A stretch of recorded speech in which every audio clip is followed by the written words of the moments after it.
Bem, pessoal, boa tarde. Espero que todos estejam bem. Estou passando aqui agora nesse momento.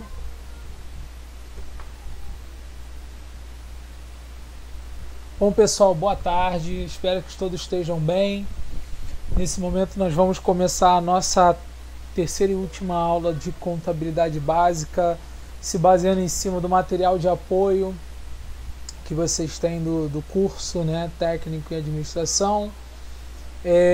Vamos lá, vamos em frente. Bom, um resumozinho de como é que vai ser a nossa aula 3. Primeiro a gente vai falar sobre registro contábil, tá? Como é que é feito esses registros, né, e aonde é feito, bem, da mesma forma como esse lançamento contábil, o processo de escrituração, falar um pouquinho mais sobre os atos e principalmente sobre os tipos de fatos administrativos também, falar sobre os princípios fundamentais da contabilidade, o processo de depreciação e o processo de amortização, beleza? Então vamos lá. Bom, o registro contábil, tá, galera? Quais são esses elementos essenciais? Dentro da contabilidade, quem faz esses registros é, de uma certa forma, o contador. Mas é interessante que ele tenha, para que ele possa fazer um registro de forma correta, os seguintes elementos, tá? Primeiro elemento, a data da ocorrência da transação. O que significa isso? Quando que aconteceu aquela transação? A conta que ela foi debitada e a conta que ela foi acreditada. Não sei se vocês, na empresa onde vocês atuam, trabalham, já viu que a área, muitas das vezes, ela pede, você precisa de uma conta, né? De uma área ter uma conta, ou para onde vai comprar tem que ter CNPJ, porque isso está dentro da contabilidade, tá bom? O histórico de transação de forma descrita ou por meio do uso de código de histórico padronizado. O que seria isso? Todo histórico de transação que a empresa fez, tá? De forma descritiva, para onde foi, o que foi comprado, tá bom? Isso também tem que estar lá. Não somente a data, mas o valor também referente à transação tem que ser levado em consideração, beleza? E o número de controle para identificar os registros eletrônicos. Normalmente, aí a gente está falando da nota fiscal. Eu vi quando na área de contabilidade ela pede o número da nota fiscal, aquela nota fiscal lá fica separada especificamente para aquela utilidade, está dentro desse contexto, tá bom? Beleza? Então, beleza, galera, vamos seguir. Bom, lançamento contábil é a técnica utilizada para o registro de fatos administrativos. Lembra que a gente falou de atos, que são as ações que ocorrem, né, pelos gestores, dirigentes, e a decorrência dessas ações são os fatos, são os acontecimentos concernentes a esses atos, tá bom? E eles provocam alterações no patrimônio no resultado do exercício da empresa também, tá? E ele pode ser feito de duas formas, através do método da partida simples, onde envolve o controle de só um elemento. Por exemplo, eu só vou lançar um elemento e livro caixa. Exemplo, livro caixa, só vou lançar lá. Agora, método das partidas permite o controle de todos os elementos patrimoniais. Aí, nesse sentido da partida dobrada, é mais ou menos como a gente falou lá na aula anterior, que você tem o lançamento de um débito e vai para um crédito. Então, você está mexendo com diversos outros elementos, não somente um, que é o caixa. Então, estou movimentando somente ali o caixa ali, então eu só estou mexendo somente com o elemento, o método da partida simples, com mais de um elemento, e o controle, partidas dobradas. Não há débito sem respectivo crédito. O que significa isso? No método da partida dobrada, lembra que eu falei a questão do débito e crédito dentro dos razonetes em si? Se não tiver crédito, não há débito e vice-versa, tá? Para cada débito ou débitos deve corresponder a crédito ou créditos de igual valor. Lembra que para finalizar o balanço patrimonial eu tenho que ter o quê? O total do ativo tem que ser igual ao total do passivo. Isso vai acontecer dentro do plano de contas nos seus respectivos razonetes, beleza?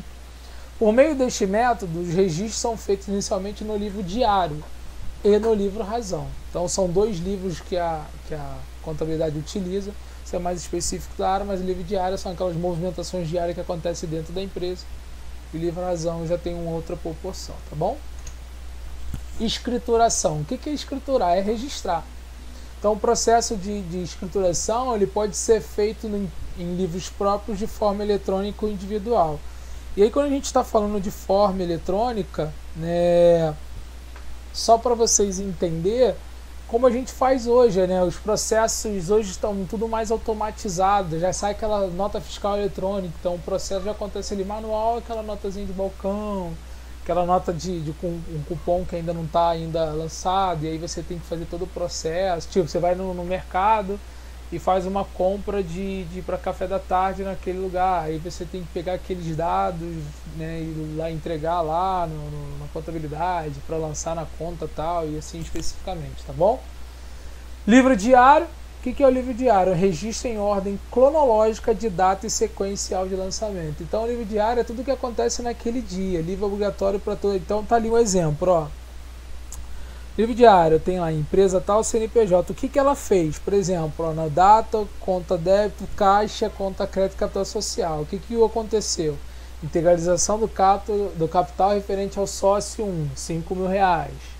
Aí no mesmo dia, uma outra integralização do capital referente ao sócio 2. Aí na outra conta foi computadores, que é o que? Integralização da parte do capital com um computador modelo X, ou seja, um sócio deu 5.000, outro 1.000, aí agora o outro entrou com um computador em 3.000 e o outro está integralizando com móveis para o escritório no valor de R$1.000. Então aquilo ali está acontecendo dentro do livro diário, tá bom? Livro Razão é um livro auxiliar obrigatório pela legislação comercial. E aí nesse livro os registros são demonstrados na ordem das contas. Como assim? A empresa vendeu um produto agora, daqui a 20 minutos outro, e ela vai acontecendo nessa ordem, de acordo do tempo. Tudo vai acontecendo ali, débito e crédito, o que vai entrando, o que vai saindo, para onde está entrando, para onde está saindo. Então isso acontece dentro do livro Razão, tá bom? Atos e fatos administrativos. Os atos são as ações dos funcionários e administradores de uma determinada organização. Já os fatos, como eu expliquei, acontecimentos decorrentes das ações, tá bom? E essa classificação dos fatos administrativos pode ocorrer de forma permutativa, que são aqueles que trocam valores entre os elementos do ativo ou passivo, sem alterar o patrimônio líquido. Como assim? Vamos lá. Eu tenho aqui, por exemplo, um balanço patrimonial inicial e do lado tem um já com esse acontecimento. Então vamos lá. Tem um ativo com disponibilidade de caixa em R$18.000 e estoque de mercadoria R$5.000. E não circulante, mobilizado móveis de R$10.000. A soma desse ativo é R$33.000. A gente entendeu que no balanço patrimonial, tanto o ativo como o passivo tem que dar valor igual. Nesse caso, no passivo ali, eu tenho como circulante obrigações com terceiros, que é fornecedor no valor de R$3.000, e o patrimônio líquido, que é o capital social, no valor de R$30.000. Beleza. E aí, nesse exemplo, durante o período, houve um pagamento de R$2.000 aos fornecedores. O que aconteceu? Eu paguei R$2.000 aos fornecedores. Eu não estou devendo ao fornecedor R$3.000? Da onde eu vou tirar esses R$2.000? Do caixa. Então, de uma certa forma, após esse fato, que isso foi um fato, tá bom? O patrimônio líquido ficou inalterado, havendo apenas as mudanças entre os elementos do ativo, que é o que aconteceu aqui, ó. Eu tirei R$2.000 do caixa e paguei, o valor do fornecedor, que era R$3.000. O que aconteceu aqui? Eu diminuí, de uma certa forma, diminuiu o total do ativo e passivo. Então foi um fato permutativo diminutivo. Por quê? Porque eu estou igualando, não diminuí meu capital social, meu patrimônio líquido ele ficou inalterado. Entretanto, eu diminuí o que? O meu ativo e meu passivo consequentemente, tá bom? E também tem, no caso, os fatos administrativos modificativos, que são aqueles que provocam modificações no patrimônio líquido, tá? Então, primeiro, a gente são permutativos, eles não alteram o patrimônio líquido, somente alteram os elementos de ativo e passivo. E os modificativos já alteram, já provocam alguma modificação no patrimônio líquido. Nesse caso, geralmente acontece através de lucro ou prejuízo. Como assim? Vamos pegar um exemplo. Eu tenho uma conta patrimonial, e aí quando eu estou falando de conta, eu estou falando de razonete ali, ó. Uma conta patrimonial caixa, né? no valor de 16 mil reais e no valor de saída de R$1.000. Esses R$1.000 que saiu foram para atender a conta de resultado de R$1.000 de despesa administrativa. Repare, vamos supor que a empresa do exemplo anterior, no período, tenha despesa administrativa no valor de R$1.000 que foram pagas à vista. Então, o que aconteceu? Eu tirei do caixa, tinha 16 mil, era 18, paguei 2 mil naquela situação lá referente ao fornecedor, e agora tem 16, paguei mais 1.000. Então, o que aconteceu aqui? Eu alterei meu caixa para R$15 mil, tá? E nesse caso, eu estou pagando, eu estou com um prejuízo, porque eu tirei da onde?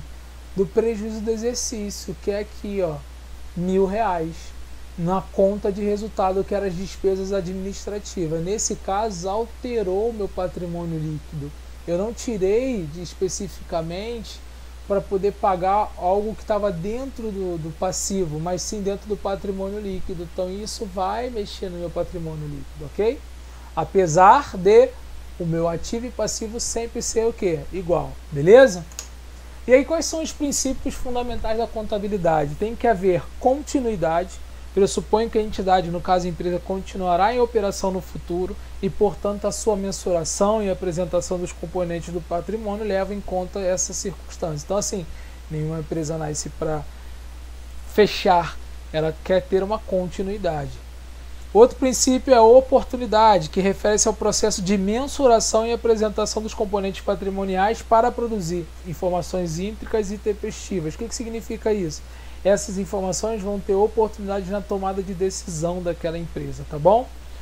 Valor original, que é um outro princípio, determina que os componentes do patrimônio devem ser inicialmente registrados pelos valores originais das transações expressas em moeda nacional. Então, se aquela transação aconteceu por um valor maior, aconteceu daquela forma, tem que ser registrada pelo valor original e não por um valor dedutório, por dedução, tá bom?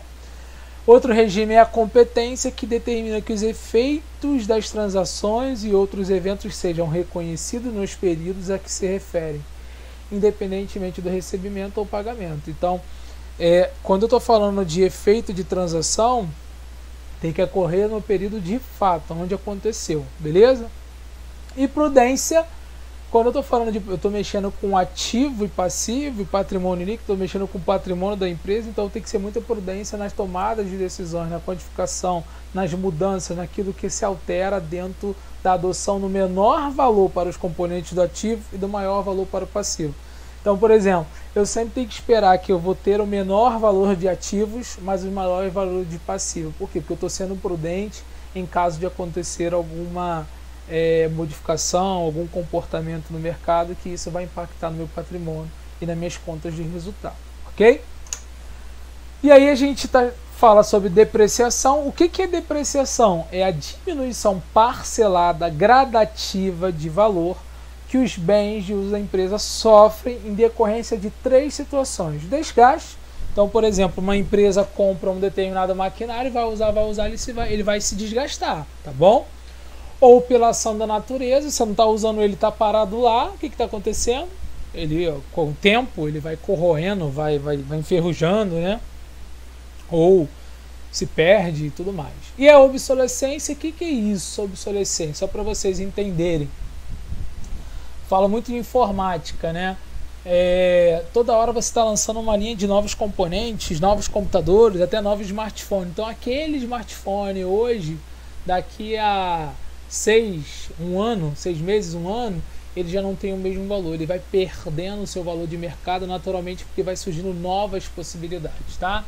E a depreciação ela pode ser calculada anual ou mensal. Se você calcular mensal e multiplicar pelo valor de 12, obviamente vai cair dentro do contexto anual, tá? Mas eu posso contabilizar uma vez somente ao ano ou mensal, dependendo do tipo de movimentação, mutação que o teu patrimônio, principalmente esse bem, venha a sofrer. Aí eu botei um exemplo.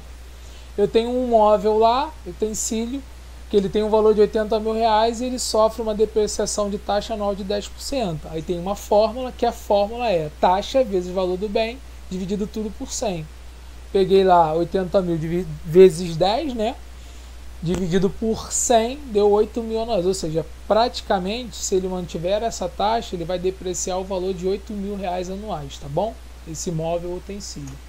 E a amortização, é a diminuição do valor dos bens imateriais. Opa, se lá era bem materiais, aqui são bens imateriais, que são aqueles bens o quê? Intangíveis, que acontecem em razão do tempo. Por exemplo, um fundo de comércio, um direito autoral, marca, patente, isso sofre alterações ao longo do tempo, para mais, né, para maior rentabilidade ou menor rentabilidade. Nesse caso aí, como exemplo, um fundo de comércio que tinha um saldo de 40 mil e ele ia ser amortizado em 10% ao ano, ou seja, ele sofreu uma alteração de amortização de R$4.000 anuais, tá? Bom, galera, a gente finaliza a terceira aula foi curta, lembrando que esse material ele foi criado nessas 3 aulas para atender os 3 dias de conteúdo de vocês referente à disciplina, tá? É um conteúdo mais enxuto, vai ter um material de exercício para vocês fazer dentro do Google Classroom e também uma avaliação, tudo bem? Bom, espero que vocês tenham gostado aí dessas 3 aulas. Caso vocês tenham alguma dúvida, vocês podem comentar no vídeo ou podem fazer contato via WhatsApp e as redes sociais, tá bom? Desejo a vocês uma ótima tarde, tudo de bom para vocês, fiquem com Deus, tchau!